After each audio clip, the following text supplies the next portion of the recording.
আসসালামু আলাইকুম। বাংলাদেশ সময় এখন অনেক রাত। তারপরেও খুব জরুরি একটি বিষয় নিয়ে আপনাদের সামনে আসতে হলো। যারা জেগে আছেন তারা তো থাকবেনই। যারা সকালে এই ভিডিওটা দেখবেন, আপনাদেরকে খুব করুণ কিছু দৃশ্য দেখাতে চাই। শহীদ মিনারে আজকে বিডিআরের যেসব জওয়ানরা এখন পর্যন্ত জেলখানায় বন্দী আছে, শেখ হাসিনার অবিচারের মাধ্যমে ৬ মাস পার হয়েছে, তাদেরকে এখন পর্যন্ত আটকে রাখার জন্য এই আসিফ নজরুল গং, ভারত এবং প্রথম আলোর যেই দোসর এখন পর্যন্ত সরকারের ভেতরে আছে, তারা কত ধরনের চেষ্টা প্রচেষ্টা চালিয়ে যাচ্ছে, সেটার একটু নমুনা আপনাদেরকে এখন আমি দেখাইতে চাই। আমাদের শহীদ মিনার থেকে সরাসরি আমাদের সাথে যুক্ত হয়েছেন আপনারা শাকিল ভাইকে সবাই চেনেন মোটামুটি।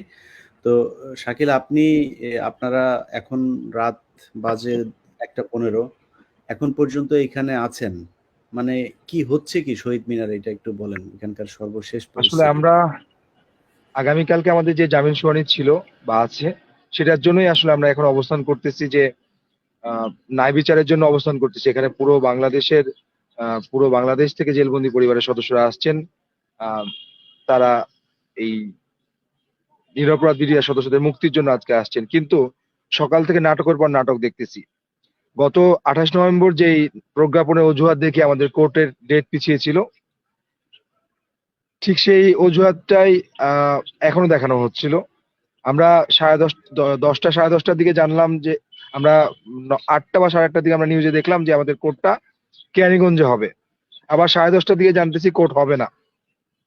আবার কিছুক্ষণ আগে আমরা একটা প্রজ্ঞাপনের ছবি পেলাম যেখানে লেখা আছে কেরানীগঞ্জ, কিন্তু চিফ প্রসিকিউটর নাকি সাংবাদিকদের বলেছেন যে সেটা কোর্টটা হবে আহ আলিয়া মাদ্রাসায়। তাহলে নতুন যে প্রজ্ঞাপন দিয়েছে আজকে 8 তারিখের ডেটে, সেখানে হচ্ছে কেরানীগঞ্জ, তারপর আবার বলতেছে আলিয়া মাদ্রাসা।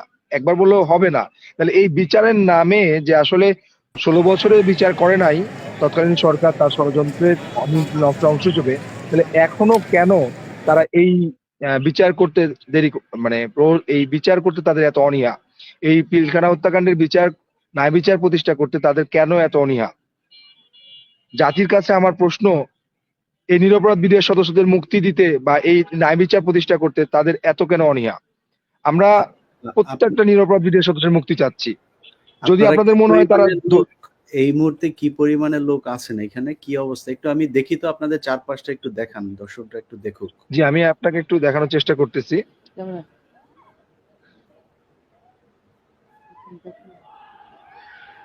আমাকে কি দেখা যাচ্ছে কিনা আমি জানি না। জি জি জি, ঠিক আছে, আপনি আমাদের এইভাবে এখানে শহীদ মিনারে দেখেন, পুরো বিডিআর এর জেলবন্দি পরিবারের সদস্যরা তারা দেখেন এই খোলা আকাশের নিচে শুয়ে আছে। তাদের সাথে যে অবিচার করা হয়েছে, বিচারের দাবিতে তারা আজকে এইখানে অবস্থান করতেছে। দেখেন, আসলে আমরা কোন জায়গায় আছি আমরা জানি না। এই বিচারের জন্য আজকে আমাদেরকে শহীদ মিনার অবস্থান করতে হচ্ছে, যেখান থেকে জুলাই বিপ্লবের ডাক দেওয়া হয়েছিল সেখানে আমরা আবার এসে পৌঁছাইছি এই ন্যায় বিচারের জন্য। আমরাও চাই পিলখানা হত্যাকাণ্ডের ন্যায় বিচার প্রতিষ্ঠা হোক, আমরাও চাই পিলখানা হত্যাকাণ্ডের যে শহীদদের বিচার হোক। কিন্তু এই বিচারের নামে যে প্রহসন হচ্ছে, বিচার করতে যে অনীহা, বিচার করতে যে বারবার শুনানির পিছাচ্ছে, এটার অজুহাত কি? এবং রাত 10টা সাড়ে 10টা বিভিন্ন সময়ে যে তারা বিভিন্ন সময় পরিচালিত করতেছে, তারা আসলে কেন করতেছে জানি না। তাহলে আমাদের আইনজীবীরা কোথায় যাবে, কোন কোর্টে যাবে, কিভাবে যাবে, সে বিষয়গুলো কি হবে? আমরা তো আসলে আমরা আইন আদালত আর বুঝি না। আমরা চাই প্রত্যেকটা মানুষের মুক্তি, নিরপরাধ বিডিআরদের মুক্তি চাই। তাদের সাথে যে ইনজাস্টিস হয়েছে তাদের সেই জাস্টিস আমরা ফিরে পেতে চাই। দেখেন পুরো শহীদ মিনারের কি অবস্থা দেখেন। আজকে আমরা শহীদ মিনারটা আপনাকে দেখাতে চাই। আমরা শহীদ মিনারে এখন অবস্থান করতেছি। দেখেন এখানে সবাই কিভাবে অবস্থান করতেছে, দেখেন কি দুর্বিষহ ভাবে।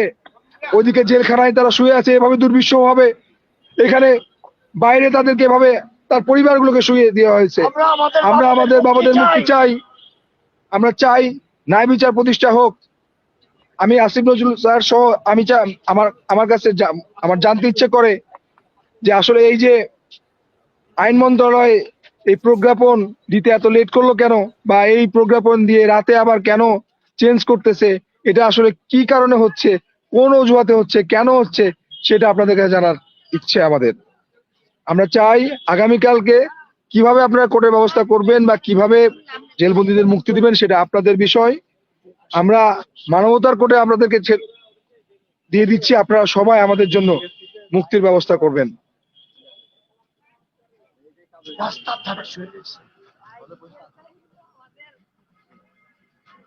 আমি কি আমাকে কি আমার ইয়া কি দেখতে পাচ্ছেন? জি, আপনার আপনার ভিডিও আমরা দেখছি শাকিল, আপনার ভিডিও দেখছি। আপনি জি, আমাদেরকে আমরা দেখান। খোলা আকাশের নিচে সৃষ্টিকর্তার কাছে বিচার চাচ্ছি, বাংলাদেশের বিচার বিভাগের কাছে আমরা বিচার চাচ্ছি, আমরা মাননীয় আদালতের কাছে বিচার চাচ্ছি, আমরা মাননীয় উপদেষ্টার কাছে বিচার চাচ্ছি, আমরা মাননীয় আইন উপদেষ্টার কাছে বিচার চাচ্ছি। আমাদের ন্যায় বিচারটা ফিরিয়ে দেন দয়া করে। জি দর্শক, আমরা এই লাইভটা খুব বেশিক্ষণ দীর্ঘায়িত করতে চাচ্ছি না। আমি সরকারের কাছে অনুরোধ থাকবে, প্রশাসনের কাছে অনুরোধ থাকবে যে আমরা এই দেশ হাসিনা মুক্ত চেয়েছি এবং আমরা ভারত মুক্ত একটা বাংলাদেশ চেয়েছি, এবং সেই ভারত মুক্ত বাংলাদেশের জন্য এদেশের মানুষ কতটা রক্ত দিতে পারে সেটা সেই 5 তারিখের আগে যেমনটা দেখেছেন, এই গেল 2-3 দিন ধরে আপনারা সোশ্যাল মিডিয়াতে বিভিন্ন কিছু ভিডিও দেখছেন। সীমান্তবর্তী যে মানুষ, তারা খালি হাতে বন্দুকের সামনে দাঁড়িয়ে বিএসএফ এর এই সন্ত্রাসীদের সামনে কিভাবে দাঁড়াচ্ছে, কিভাবে প্রতিবাদ করছে, সেটা আপনারা নিশ্চয়ই দেখছেন। অতএব আমি মনে করি এই দেশের মানুষ এই আমাদের স্বাধীনতা রক্ষার জন্য যদি জীবন দিতে হয়, তারা জীবন দেওয়ার জন্য প্রস্তুত। এবং এই বিডিআরের জওয়ান যারা, তারা সবাই দেশপ্রেমিক। এই দেশপ্রেমিক জওয়ানদেরকে শেখ হাসিনা তার ক্যাঙ্গারু কোর্টের মাধ্যমে বিচারের নামে তাদের উপরে নির্যাতন চালানো হচ্ছে, এখনো পর্যন্ত নির্যাতন চালানো হচ্ছে। জেলখানায় কারা কর্তৃপক্ষের ভেতরে এখনো সে আওয়ামী শাসন আমলে যে যারা ছিল তাদের অনেকে এই কারাগারের যে জীবন সেটাকে আরো বেশি দুর্বিষহ করে তুলছেন। তো আমি সরকারের কাছে অনুরোধ করব, দেয়ালে পিঠ ঠেকে গেলে মানুষ যা করে সেটা করতে বাধ্য করবেন না। আজকে যারা এসছে, এখনো পর্যন্ত সময় আছে, যদি কোনো ধরনের কোনো ষড়যন্ত্র মাথায় থেকে থাকে তাহলে সেটা ছেড়ে ফেলবেন। এবং আদালতের সময় এখনো শুরু হতে আরো প্রায় 7-8 ঘন্টা সময় বাকি আছে সকাল হতে। আপনারা তার মধ্যে যদি কোনো ধরনের ষড়যন্ত্র করার ইচ্ছা থাকে সেটা করবেন না, কারণ যারা এখানে এসে শুয়েছে তাদের যদি বুকে গুলিও চালান, এরা ঢাকা থেকে ফেরবে